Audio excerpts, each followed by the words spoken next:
Sales spiffs incentivize what you want to see more of on your sales teams. Dave, one of my most successful sales team building clients, has really mastered how to improve and focus on the things he wants to improve by putting sales spiffs into his team. And we've trained thousands of coaches, consultants, and sales teams, and we have found over and over again that when you incentivize the right things, you get the right results. Now, if you like this video, make sure that you click the like button so that I know you enjoyed it and can create more content like this. Comment in the comments below with any questions or thoughts that you've got. And of course, if you want more content like this, click the subscribe button so you get notified by the little notification bell in the corner.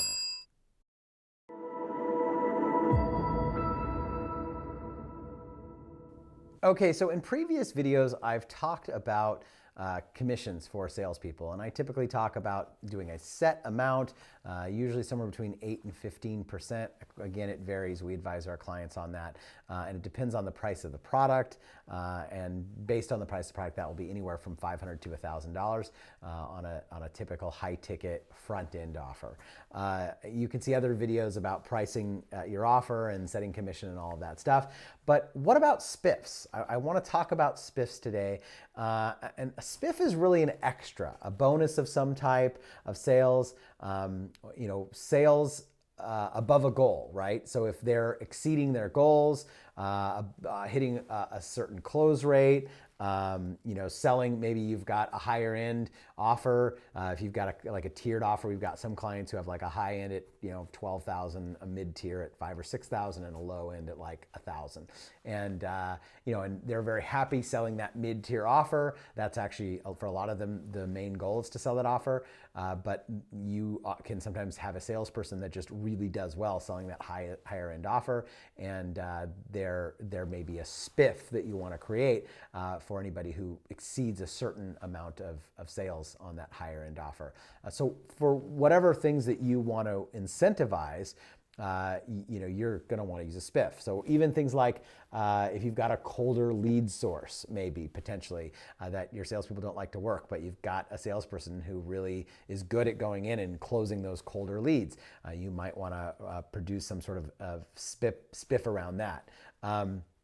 You can even do a spiff just for a specific certain rep, sales rep that you've got who maybe needs a little bit more incentive, they just need to put in more work, right? Maybe what I mean by that is somebody who does outbound prospecting.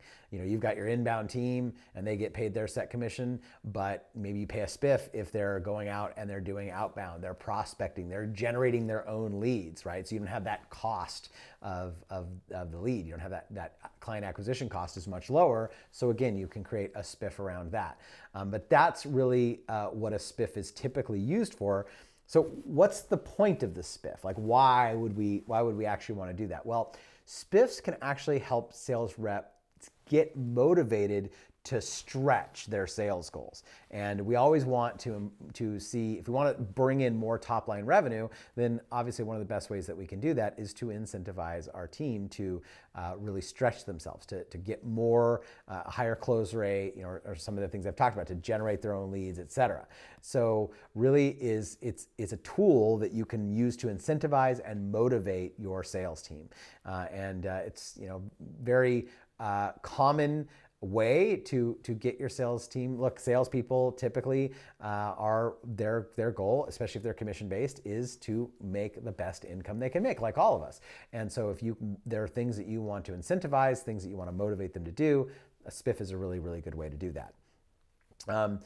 The way I want you to also think of spiffs is they can be used very well to incentivize above and beyond behavior, like engagement, again, with prospecting, follow up on other people's calls and closing calls that other people weren't able to close. If maybe your inbound lead flow has slowed down and they're doing, again, they're generating their own leads, they're going out and working their own network. Spiffs are a really good way to incentivize anything that's really above and beyond. One of the things that I find we tend to encourage clients to use spiffs for is especially for short-term sales goals. So one of the things we've seen is when we've had our client has an inbound funnel problem where maybe they run Facebook ads to a training, to a sales call, and their Facebook account has been taken down. Like, Facebook is notorious for this. They close down your ad account, and all of a sudden, it takes you a couple weeks to get back up. Well, that can really hurt your sales. And so this can be a really good time to put Spiffs in place to get your team to go out and work old leads, go out and prospect, whatever it is. So whenever there's a short-term sales issue, Spiffs are a really good way, again, always a good way to incentivize, but that's one of the times that you can use Spiffs really well is by actually looking at what's the short-term goal that we want to incentivize right now. So really, the other thing that you can think about with Spiffs is Spiffs can be really healthy feed for a little bit of team competition, right? You can use this even around administrative paperwork. Let's say your team and salespeople are notorious for not taking care of their administrative paperwork, right? They like to communicate, they like to connect, they like to talk to people. That's why they're in sales, and getting them to do paperwork can sometimes be a problem. And so, we're really big on holding your team accountable for setting clear expectations and expecting them to meet them.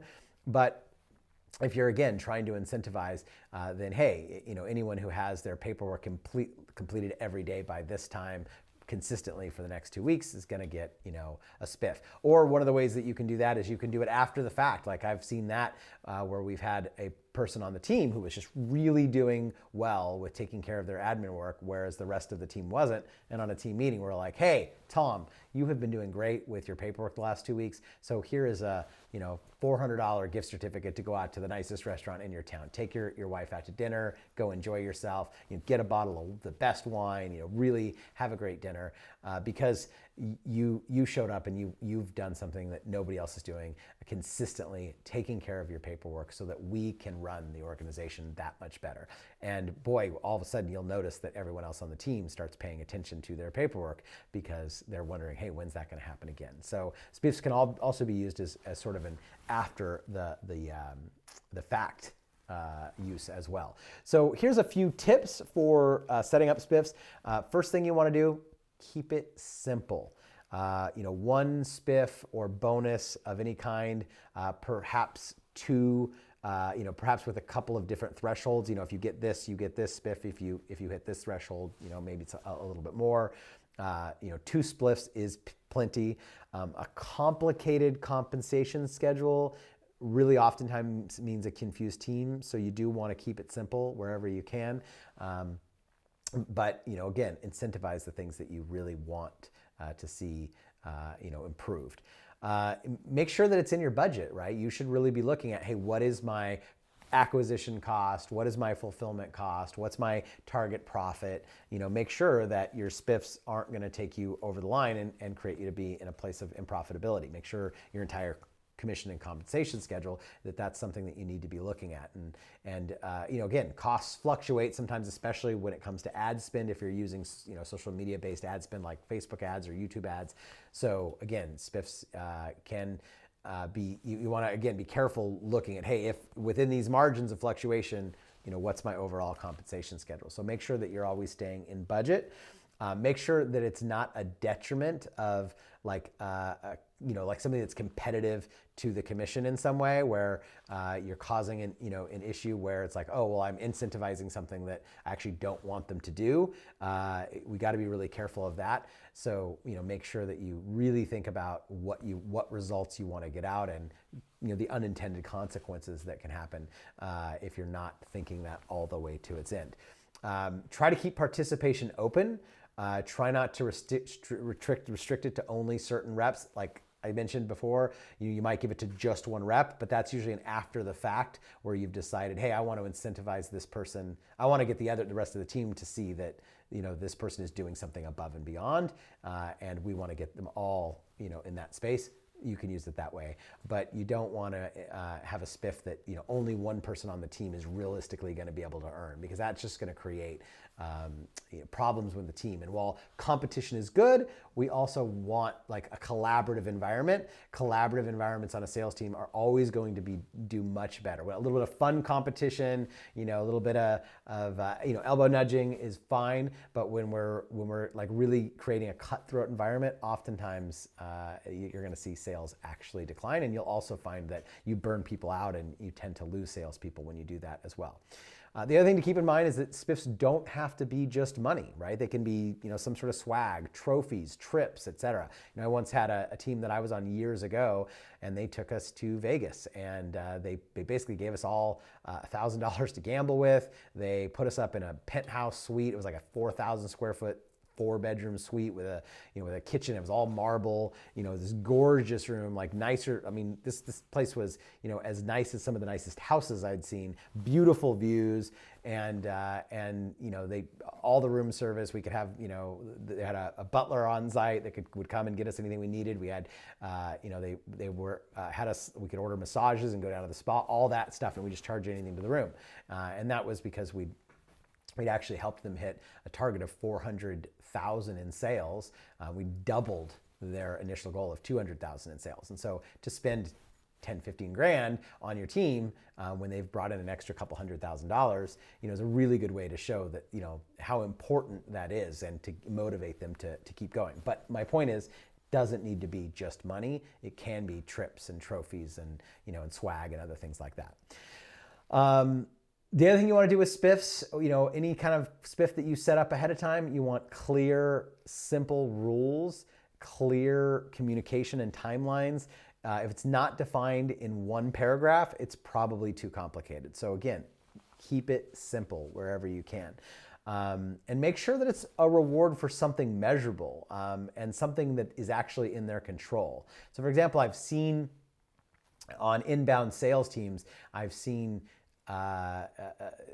spiffs be made around taking a certain amount of calls, but if they're not in control of the number of calls they take, then that's not really going to motivate anybody. In fact, it's going to be a demotivator. So be really careful that it is something that's within their control.